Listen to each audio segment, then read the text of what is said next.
Vasan TV ரசிகர்களுக்கு வணக்கம். இன்றைக்கும் நம்மளுடைய தெரிந்து கொள்ளும் நிகழ்ச்சியில் தெரியாத பல விஷயங்கள் தான் தெரிஞ்சுக்க போகிறோம். கைதி அப்படின்னு சொன்னதும் உங்களுக்கு படம் ஞாபகம் வரும். அது கிடையாது. பிரிசனர்ஸ்லாம் இருப்பாங்க இல்லையா, அவங்க எல்லோரும் எதுக்காக ப்ரிசனில் அடைக்கிறாங்க? ஏதாவது ஒரு தவறு வெளியே பண்ணியிருப்பாங்க, அதனால் ஜெயிலில் வந்து அடைக்கிறாங்க. ஈவன் அவங்க எஸ்கேப் ஆக ட்ரை பண்ணாங்கன்னா அது ஒரு பெரிய பனிஷபிள் அப்படின்னு சொல்லுவாங்க.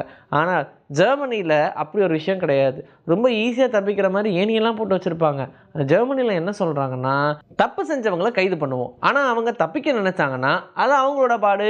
அவங்க ஒரு வேளை எங்கள் கண்காணிப்பை மீறி தப்பிச்சிட்டாங்கன்னா அது பனிஷபிள் அஃபென்ஸ்லாம் கிடையாது, போட்டுன்னு விட்டுருவோம் அப்படின்னு சொல்கிறாங்க. நல்லா இருக்கேப்பா இந்த கதை. ஜான்வரி 23, 1923 இந்த டைமில் தான் ஃபெட்ரிக் என்ன பண்ணுறாரு, அந்த இன்சுலின் அப்படின்ற ஒரு விஷயத்தை பேட்டண்ட்டை சேல் பண்ணுறாரு. அவர் ஆக்சுவலாக சேல் பண்ணது $1. அவர் நினச்சிருந்தாருன்னா மெடிக்கல் இண்டஸ்ட்ரியில் ஒரு பெரிய புரட்சி ஏற்படுத்தக்கூடிய இந்த இன்சுலினை அவர் பேட்டண்ட்டாகவே வச்சுருக்கலாம். ஆனால் அதை அவர் பண்ணதே கிடையாது.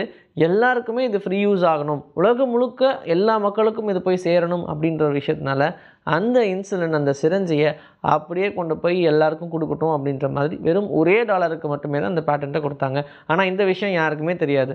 ஏதோ ஒரு கண்டுபிடிப்புக்கு பின்னாடி யாரோ ஒருத்தருடைய மிகப்பெரிய உழைப்பு இருக்கும். அந்த உழைப்பை பணமாக்கணும்னு நிறைய பேர் நினைப்பாங்க. ஒரு சில பேர் நம்ம கண்டுபிடிச்சதே பெருசு, இது உலகத்துக்கு யூஸ் ஆகட்டும் அப்படின்ற மாதிரி விட்டுருவாங்க. அதில் ஒருத்தர் தான் இந்த ஃபெட்ரிக்.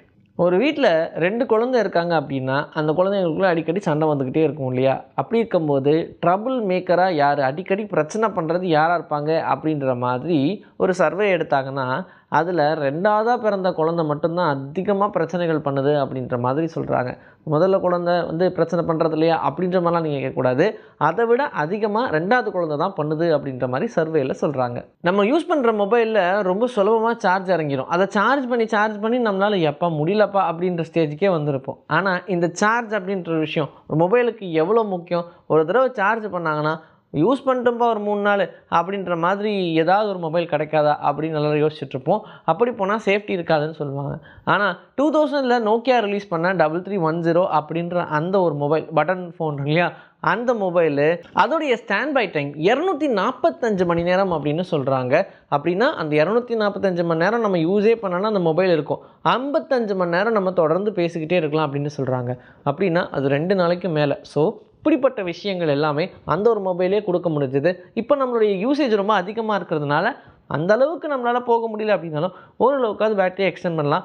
ஆனால் லைஃப் கொஞ்சம் கொஞ்சமாக குறைஞ்சிக்கிட்டே போனாலும் அப்படி அதோடைய லைஃப் குறைஞ்சு நம்ம இப்போ யூஸ் பண்ணக்கூடிய மொபைல் லெவலுக்கு வரதெல்லாம் ரொம்ப ரொம்ப ரேர் தான். வேலண்டைன்ஸ் டே அன்னைக்கு ஒரு குரூப் ஆஃப் பீப்புள் பண்ண விஷயம் என்னப்பா இப்படி பண்ணியிருக்கீங்க அப்படின்ற மாதிரி எல்லாரையும் ஃபீல் பண்ண வச்சுது. 2014 ஷாங்காயில் இருக்கக்கூடிய ஒரு கம்பெனியில் ஒரு குரூப் ஆஃப் பீப்புள் இருந்திருக்காங்க. அவங்க எல்லாருமே சிங்கிள்ஸ். என்ன பண்ணியிருக்காங்க, லவர்ஸ் அதிகமாக எந்த பிளேசஸ் போவாங்க அப்படின்னு பார்த்தோம்னா அவங்க பார்க்கு, பீச்சு, தியேட்டர் இந்த மாதிரி தான் போவாங்க. அப்போது அந்த பார்க்கு, பீச் எல்லாத்தையும் நம்ம டேக்கிள் பண்ணுறது ரொம்ப கஷ்டம். தியேட்டர்ஸை ஃபோக்கஸ் பண்ணுவோம் அப்படின்னு என்ன பண்ணியிருக்காங்க, ஒரு பெரிய தியேட்டரில் வெறும் ஆட் நம்பராக இருக்கக்கூடிய சீட்டை மட்டும் ஒரு குரூப் ஆஃப் பீப்புள் அப்படியே பண்ணியிருக்காங்களாம். ஏன்னா அவங்க எல்லாம் சிங்கிள்ஸாக இருக்கிறதுனால லவ்வர்ஸ் நிறைய பேர் வந்து ஒன்றா உட்காரக்கூடாது அப்படின்றதுக்காகவே ஆட் நம்பர்ஸான டிக்கெட் எல்லாத்தையும் புக் பண்ணிட்டு சடனாக இவங்க இப்படி ஒரு விஷயம் பண்ணதும் யாருக்கும் ஒன்றுமே புரியல. அண்ட் அந்த டைம்லேயே இது சோஷியல் மீடியாவில் செம்ம வைரல் ஆச்சு. ஈவன் அப்போ சோஷியல் மீடியாவோட யூசேஜே ரொம்ப கம்மி தான். அந்த டைம்லேயும் இது எல்லோரும் பெரிய டாக் ஆக்குனாங்க. அதை ஆக்கணுன்றதுக்காக பண்ணாங்களா இல்லை தனி வெஞ்சன்ஸில் பண்ணாங்களா அப்படின்னு தெரியல. பட் இது ஒரு மாசான செயல் தான் பண்ணுற மாதிரி தான் நிறைய சிங்கிள்ஸ் அப்போவே பாராட்டினாங்க. இன்றைக்கி நம்மளுடைய தெரிந்து கொள்ளும் நிகழ்ச்சியில் தெரியாத பல விஷயங்கள் தெரிஞ்சுட்டோம். இதே மாதிரி சூப்பரான கண்டென்ட்டோட உங்களை நான் வந்து சந்திக்கிறேன். Until then, this is bye from Vijay Sri. Take care.